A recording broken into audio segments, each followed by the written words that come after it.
Everyone has a story. Everyone has... People tend to judge and interpret behavior without going to the source of that behavior. Like, they say that every saint, you know, has a past and every sinner has a future.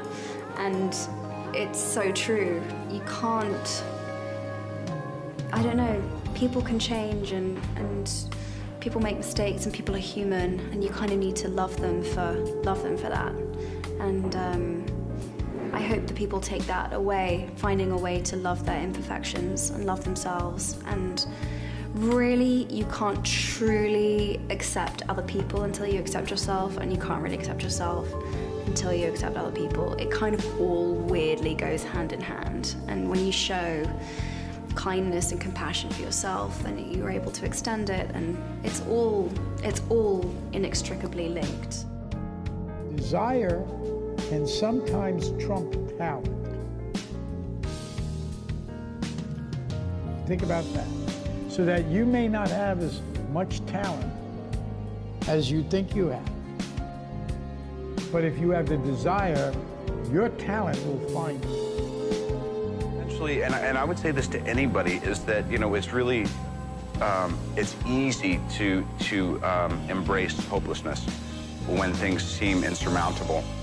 And yet, it's actually just a matter of time until all of the elements come together for things to be all right. I mean, I believe that, you know, most difficult situations will resolve themselves if you are persistent and if you don't give up entirely. And that's what I never did. I never gave up. What gives me strength all the time is to be able to have formulated a group of people around me that are my friends and my family. You know, those two words are enmeshed in my opinion, but it's given me a grounding that, as insane as my life can be sometimes, is always refreshing, and they're always so honest with me, and I'm so thankful for that. Go with your gut, you know. There's a reason why you think the way you do and want to do the things you do, and you just can't let anybody tell you don't do it. But especially you.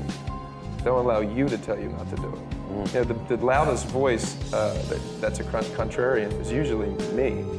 And you know, all these little moments of confirmation that that voice should just shut up allows you to just do what you're supposed to do while you're here. I haven't actually been given a piece of advice that I can recall right now, but I guess when anyone asks me, like, what should I do? I'm just like, just do anything. Anything will lead to something else, and you just got to get out there and take a chance. Even if it's unpaid work, whatever it is, it will lead to something better, so do everything. So, you know, it's called, you know, men of Tai Chi, and there's these things that we oftentimes, we have responsibilities. And so we'll make sacrifices, you know, or we'll be attracted to something and we'll make sacrifices to get something. And the film is kind of promoting the idea that we have to be thoughtful about that. You know, that you can sometimes sacrifice yourself, that you think it's for the good, but maybe there's another way. Important to listen to everyone, as many people as you can, and get their input. But then finally, you have to make your own decision about what you're going to do, and that's it. That's what you feel, and that's it. And that's the most important thing. I think the most important thing, because that's where the uniqueness comes in, because it's you, you've done it, it's your thing. It's not anybody else's, it's your choice. And keep making your own stuff. That's a big, big thing. If that was, I wish I had known that early on, because I was auditioning a lot and waiting for other people to give me a chance, and now with the internet and all these other outlets, you can write your own things and act in your own stuff and just make really incredible, you know, incredible projects without having to wait for someone else to tell you yes. So keep making your own stuff. There are challenges in every single day. The biggest one, to be honest with you, I think is being able to stay focused, because you can rehearse and you can plan everything and you can think you have a framework that you want to stick with or a few ideas that you want to remember to keep in your back pocket. And sometimes the craziness of an on-set environment can be so intense that you can find yourself forgetting all of those things that you planned. So actually really, really staying focused and knowing that it's okay to kind of take yourself off into a quiet corner and just remember what it was that you had set out to do. I always had this really gross, dangerous mentality of no consideration of failure. Just never even considering the thought of failing. Like, if I want something, I just go until I get it. And that doesn't always work, but... If we could celebrate every breath that we take, because nothing's a guarantee. If we could celebrate the breath and the exhale, which is being alive, without, oh, my car won't start. Oh, geez, the cat dropped dead. I think I need a lobotomy. I mean, there are things that are very, very important in life that we don't think about, And one of the most worrisome things that I went through for years is you're freaked out about your past. You're worried, you're scared to death of the future, and that's all you're thinking about. But the now doesn't exist, And I think that's a grave mistake that we make. One of the things that I was taught that sticks in my mind was a gentleman by the name of Bill Ball, who was the artistic director of the American Conservatory Theater in San Francisco. And he always talked about failing big. He said, if you're gonna fail, fail big. And I'm like, I like that philosophy. I do too. I'm not a fall back mentality kind of person. People would say, well, you better have another career to fall back on. I'm like, I don't want to fall back on anything. If I fall, I want to fall forward. I want to see what I'm hitting. Or exactly right. You know what I mean? I don't want to. I never understood that mentality. I didn't either. I never understood it. I'm like, I'm going that way. I mean, if you're worried about being safe and secure, and if security is your byword, then you're never going to reach out and do anything. I don't think that's going to protect you. Or it's going to give you any kind of genuine satisfaction.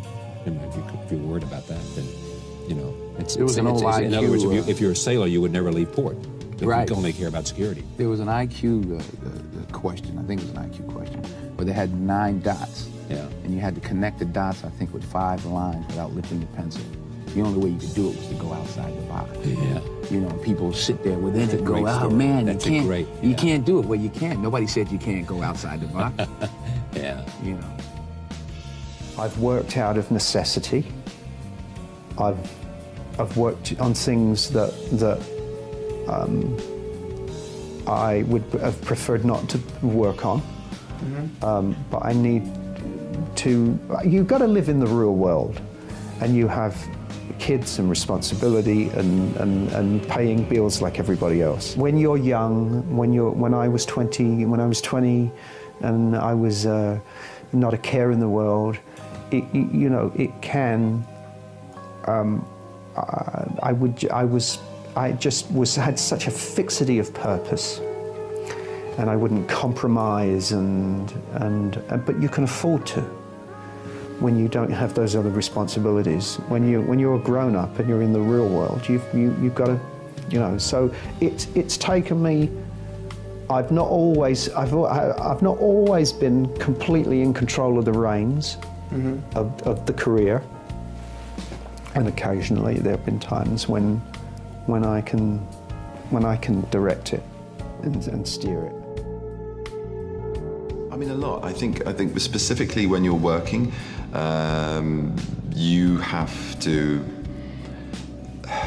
Wow, that's such a good question. Sorry. So no, well, I mean, logistically, obviously, just the business of acting, the fact that you're doing certain hours and sometimes you're working all night and doing weird antisocial days at weekends, you forget about your social life.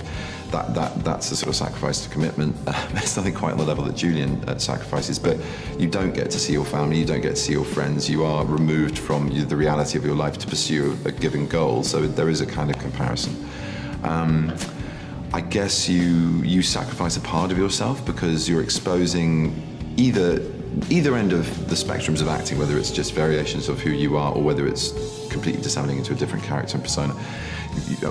Equally valid in my opinion. I don't think there's really a distinction to draw other than people who are good or bad at it. But I think then you do have to give part of yourself no matter what you're doing, and that you don't lose, you sometimes gain actually by doing that, but you have to suppress and control certain instincts that you have in order to actually be true to a character that may not be the same as you, or be driven by the same things as you.